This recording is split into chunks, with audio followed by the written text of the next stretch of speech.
Okay, since there was particular interest in my last video about people asking questions and everything about the bike, I feel like I didn't answer enough questions to actually give too much of a perspective on how the bike is. I couldn't really show an example of the size of the bike, specific things that are on it that you probably would want to know about, and just a whole sort of things. So I said in the last video, I'd try to leave a link of what I have in the last video, and this time I'm actually going to try, so don't worry about that, I'm actually going to try.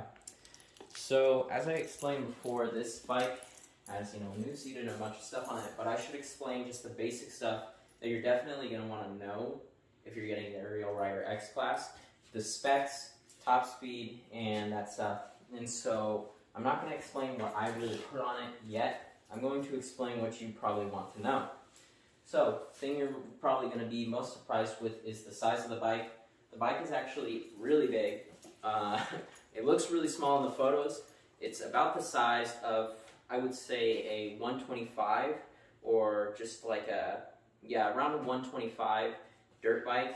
So it's a pretty large bike. In fact, this standing next to a Segway X Class actually does stand taller than the Segway X Class. Segway X Class, the Segway X260, or the Suron as people know it. Besides that, a lot of people might also want to know, does it look like a motorcycle? How do people say if it looks like a motorcycle? And a lot of people do. A lot of people think this is a motorcycle, but I haven't been stopped by police officers, and not a single police officer, even the ones I've sped past going like 30 miles an hour, has asked me, is that a motorcycle or an e-bike? I hear about people being questioned if this is a motorcycle by police or people yelling at them. I haven't had that problem. I have yet to have that problem, and I've even ridden this on the sidewalk. So, let me explain the basic specs of the bike. The bike is using a 750 watt motor, which is just I think it's called a Matsui motor. It's a random Chinese motor that's made. It's actually really reliable since it uses all metal gears, I'm pretty sure.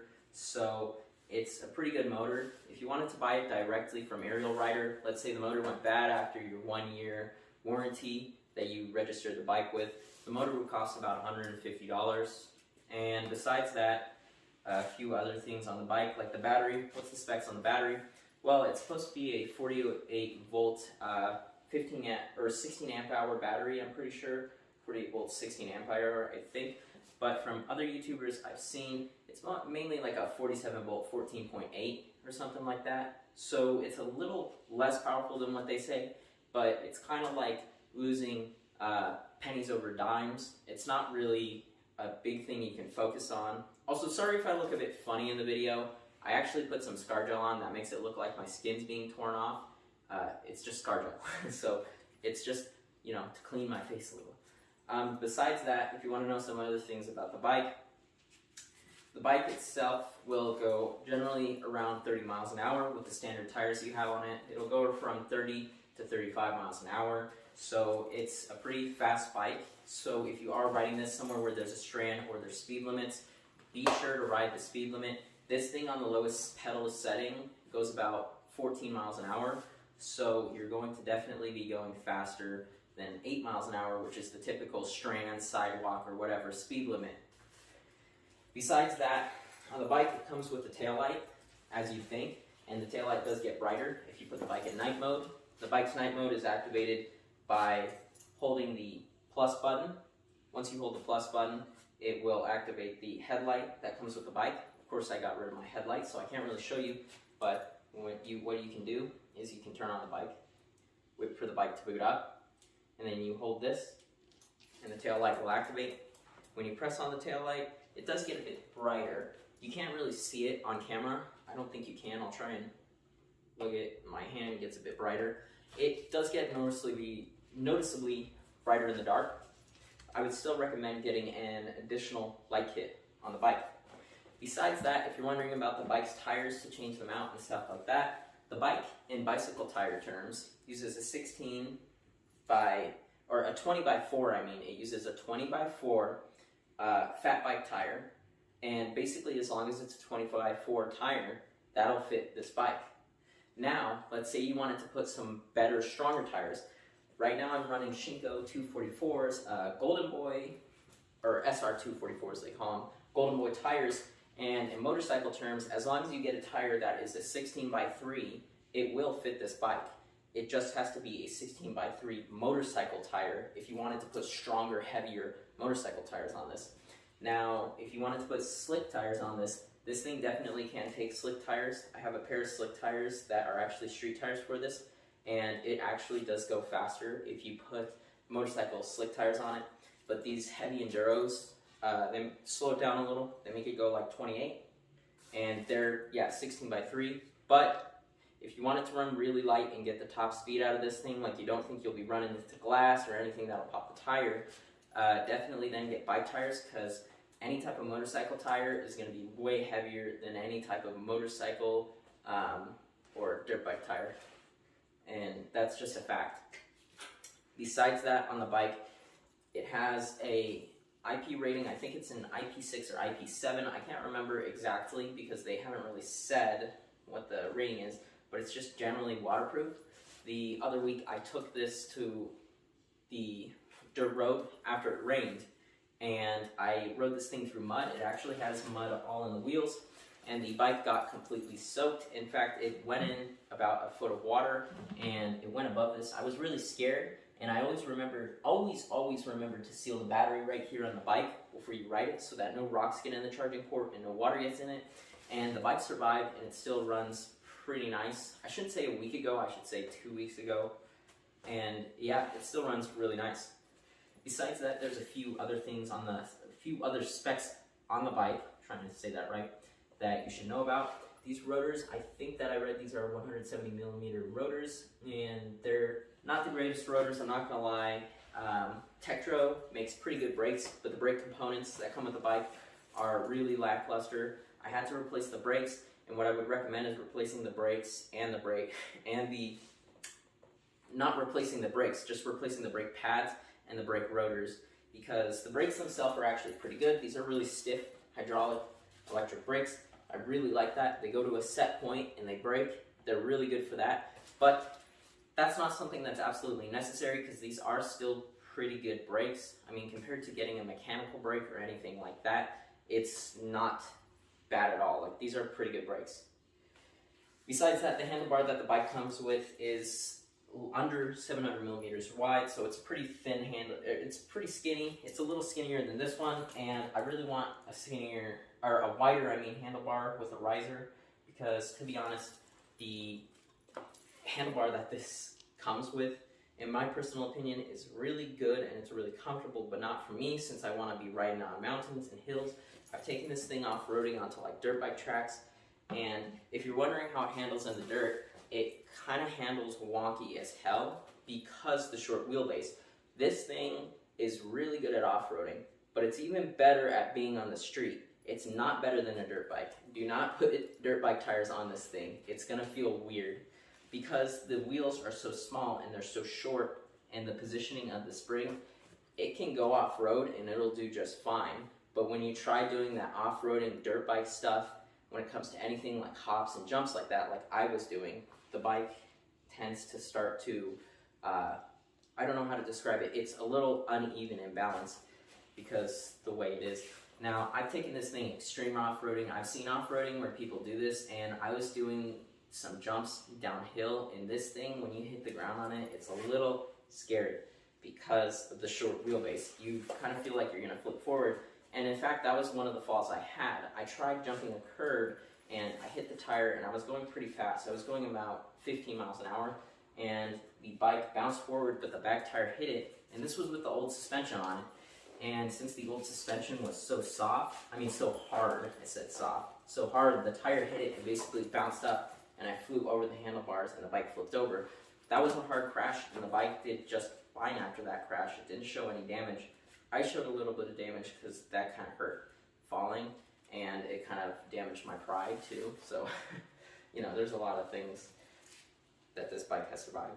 But one big thing that I could say when you get this bike is it's going to be surprising how large it is. From the pictures that you see online, it is actually really small looking. It looks like it's going to be one of those cute little 70s, you know, dirt bike, whatever they call it. But when you get it in person, the bike is quite large. I mean, this bike is standing at over 48 inches tall. Now, I'm going to bring the camera around and show you the other side, and I'm going to get better lighting to show you a bit more of the bike. Okay, so while I'm at it, I'm going to answer a few other questions about the bike, and let's talk about it. So, the bike, you're probably wondering, it has a Shimano Atlas, which is or an Altus, not an Atlas. I said Altus, Atlas. Whatever, dyslexia.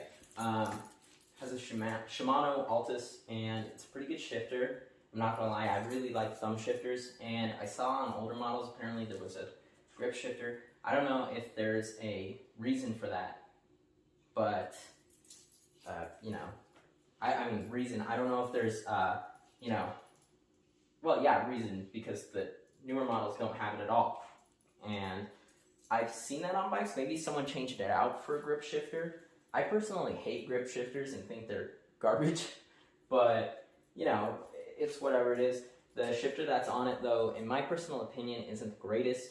If you can change it out, you should, because the shifter on it is just, I mean, you can get a bigger range, I should say. You could switch the cassette, which is this thing on the bike.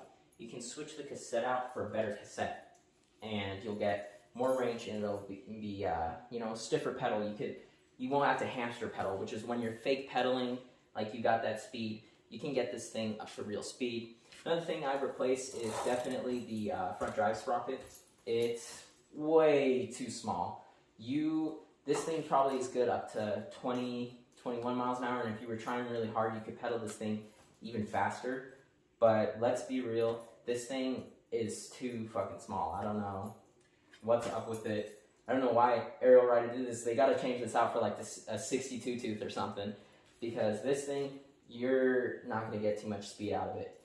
Though, may I say, the crank arms that are on it are pretty long. I like that. I really like long crank arms because they can give your foot more range. But I heard that actually shorter crank arms are better for e-bikes to get them up to speed. So I might try that, just because these kind of hurt my knees after I'm pedaling for a while, because I like to pedal a lot on this bike. So I'm going to try that and see if that makes a difference. I'm going to change the sprocket and the shifter. If you're wondering what's the weight of my bike with all these mods on it too that I put on, this is a pretty heavy bike. Not going to lie, this thing weighs about, after all the mods I put on it, it weighs about 90 pounds. So I added, like, this bike weighs 73 pounds flat, so 17 pounds. And that's just because everything I put on it is kind of heavy. The bag, the stuff in the bag, the handlebars, etc, etc. Now, besides the stuff that I'm explaining that you have on it, you're probably going to wonder now just directly, because I explained in the other video, you know, directly what you should get straight from the factory. But I'm going to say now there are a few things you don't have to do different than me. One is you don't have to take your headlight off. I did that because it looks cool. I'm not saying the headlight that it comes with is bad at all, actually. But I don't like the headlight, and I wasn't too big a fan of it. So I took it off, and I did that. Another thing is you don't need this specific bag. They make better bags than this. This is an Anmalu. There's its name, Anmalu. And it's a Chinese bag. If you want to know where to find it, because it kind of looks like a gas tank, I like that. It's ANMEILU.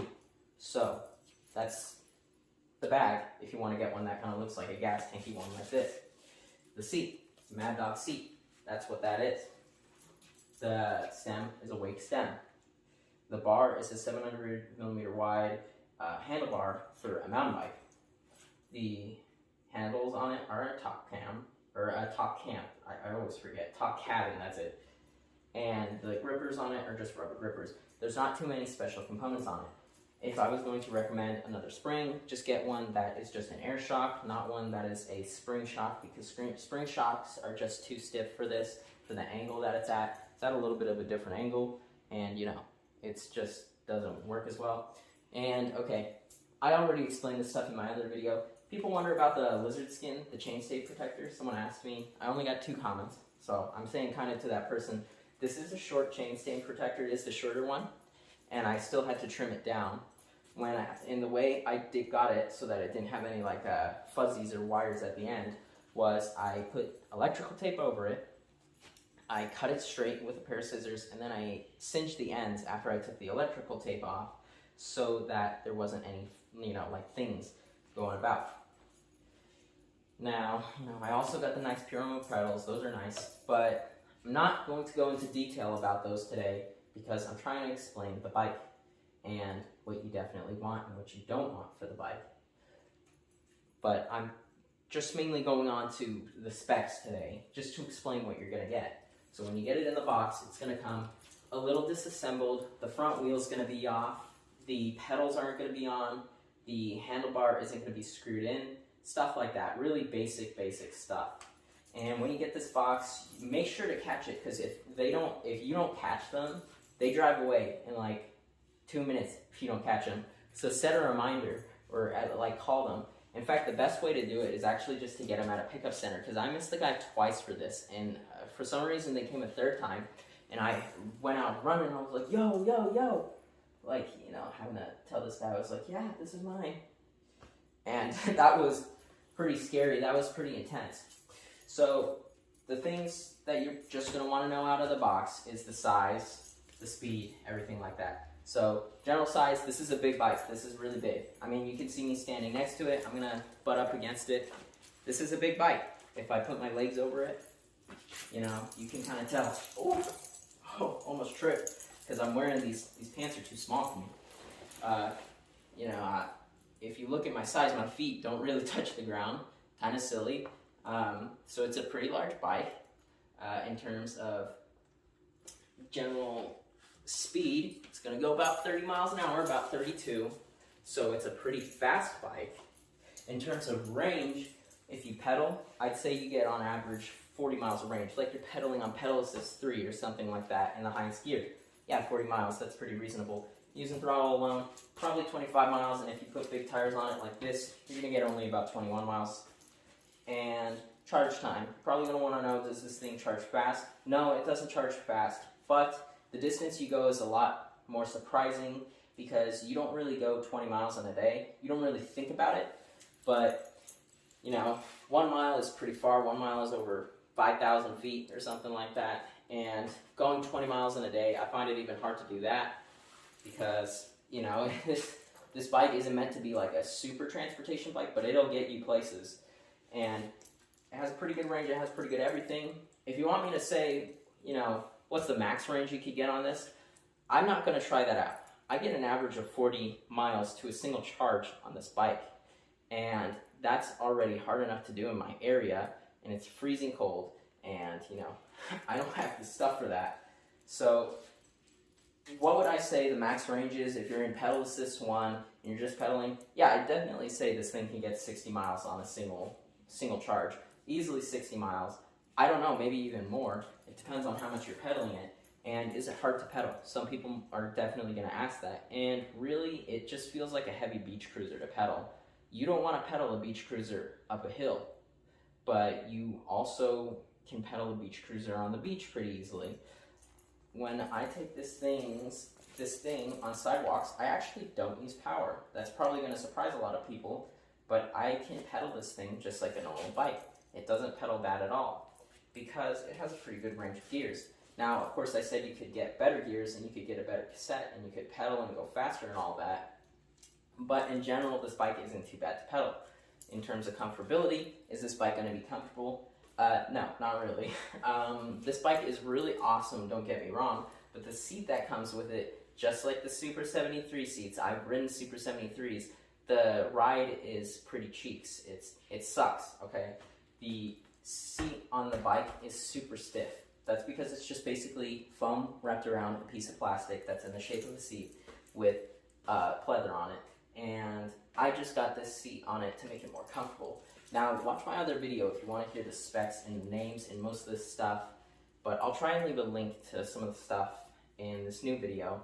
But in general, if I was going to say you're getting this bike, what to expect, just expect it to be a lot faster and outdo your standards. Because this bike, for the price point of which it's at, is probably the best bike you can get. when I was choosing this, I looked at Super 73s, and when I looked up Super 73s, this popped up in an ad on Instagram after looking that up. And I saw this and I looked up a video by this guy. This was, what would I say, July? Around July. And I saw this in this video by this guy who just made pretty good videos on this. He didn't do a review kind of like this, but he made pretty good videos on it. And I saw him running it and I said, dang, that looks cool. And so I decided to look at this a bit more and compare it to a Super 73. And the main reasons I got this over a Super 73 is mainly for what you got for the price. Now the Super 73, which has a comparable price point to this bike, is, you know, in the same ranks, I guess, in price, is nothing like this. The same price Super 73 you get for this price doesn't have any rear suspension. It doesn't have a headlight. It doesn't go over 20. And it was $1,300 something. I got this for $1,400 on sale. It was on sale, so I think it might be not on sale anymore, maybe because of the demand or something, but I got this for $1,400. And comparing the actual Super 73, which is comparable in actual quality and what it has on it, the Super 73 S2 or S1 or something like that has rear suspension, front headlight, all that stuff, cost $2,000, $2,100 after taxes, and I could not pay that much. I could afford it, but I would have less money. And so I saw this and I was like, well, this bike has really good specs. It's really, you know, amazing for what you get. In all honesty, you're getting the same thing as the Super 73. I think it's the S2. You're getting the same bike basically, but you're just getting it cheaper. The only difference I would say really between them is the speed. And I'm not saying top speed. In fact, I would say this thing might even go the same or faster than the Super 73.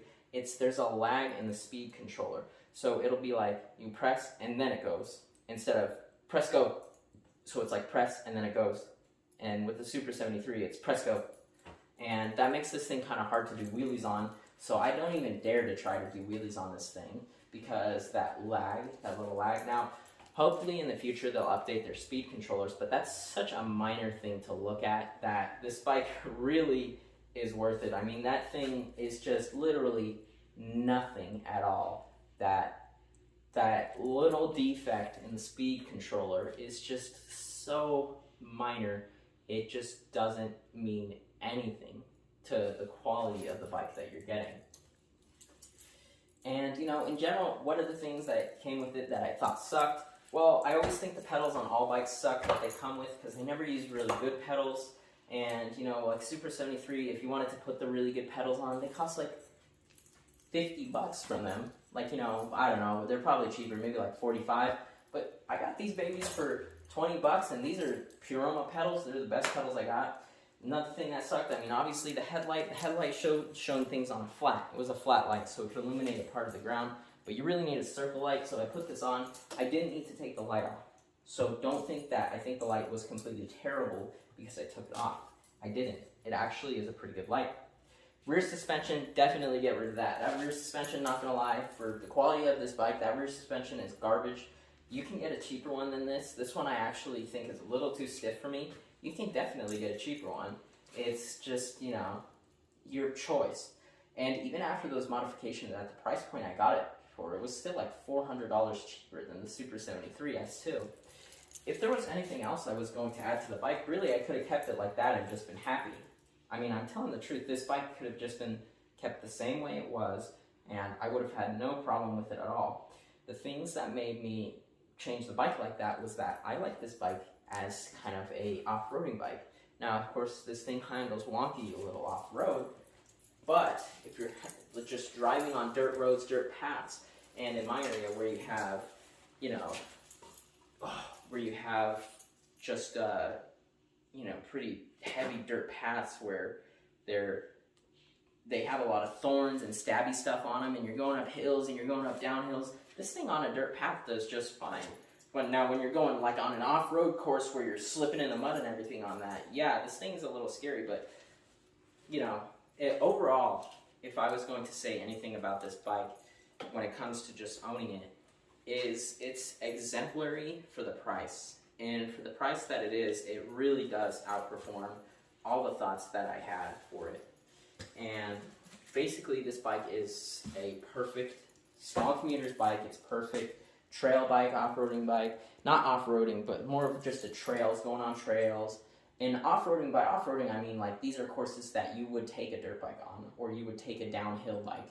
I have a DH bike, and I don't have a dirt bike, but you know, I was taking it on the same course as my DH bike, and I said, God damn, this is fucking scary, because the short wheelbase and how close they kind of feel relative to the geometry of the bike is a little scary. So besides that, you know, if you're wondering and you're waiting, I know a lot of people are waiting right now, and they're watching this video and they're saying, oh, well, when's my bike gonna come?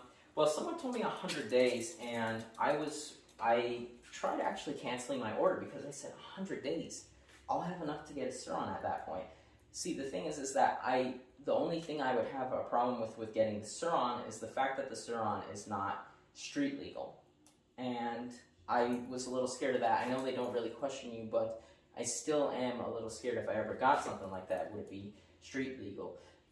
And so I asked them about that, and they said it should only take 30 days. And I was like, 30 days? You sure? Well, you know, I ordered the bike probably about a week earlier. And that was around Halloween or something, I don't remember. Somewhere around there. And I'm not even kidding, right after they said that, it said like the next day, your item has shipped. It's at UPS processing center. So in total, it actually, after this bike was in stock, and I ordered it like as fast as it went in stock, I was like, I ordered it just like that. So I only waited in total about probably like 21 days, and then I missed it twice. So about 23 days in reality. But yeah, I hope I answered whatever questions you had and whatever you asked. Besides that, I'll just add one more thing. If you can replace the chain, it's a pretty long chain, so it's going to take like one chain and like 1/8 of another chain, or like a fifth maybe actually, because this is a really long chain from there to there. The chain stay right here is really small, but the chain itself and everything like that is really long, so you're probably going to have to get 2 chains. But if you like the video, can you please just give it a thumbs up? And if you have any other questions, ask me about it, and I'll try and answer them to the best of my ability. And, you know, hopefully I can make more tutorials, and if you want me to do some things like top speed test, I'll do that. If you're wondering that too, let me just answer that right now. Top speed downhill, going from Big Bear down here, I hit 55 miles an hour with the lighter bicycle tires on that. And that was the physical limits of the bike. With these tires on it, these tires will not go faster than 45. There's like a physical limit going downhill that these tires just will stop spinning at a certain speed. So on average, going downhill in the mountains with these babies on, I got to about 45 miles an hour, but the more likely speed was 40 miles an hour. I know that sounds pretty insane, but this bike is so sturdy and so heavy that it kind of just feels like you're riding a motorcycle. And I was rolling with a group of Honda Ruckuses, and I was actually passing them in this thing, which I thought was hilariously kind of like embarrassing to them, because I was surprised when this thing right here was able to pass the Honda Ruckuses, especially when I got to stop signs and I could just ride past them.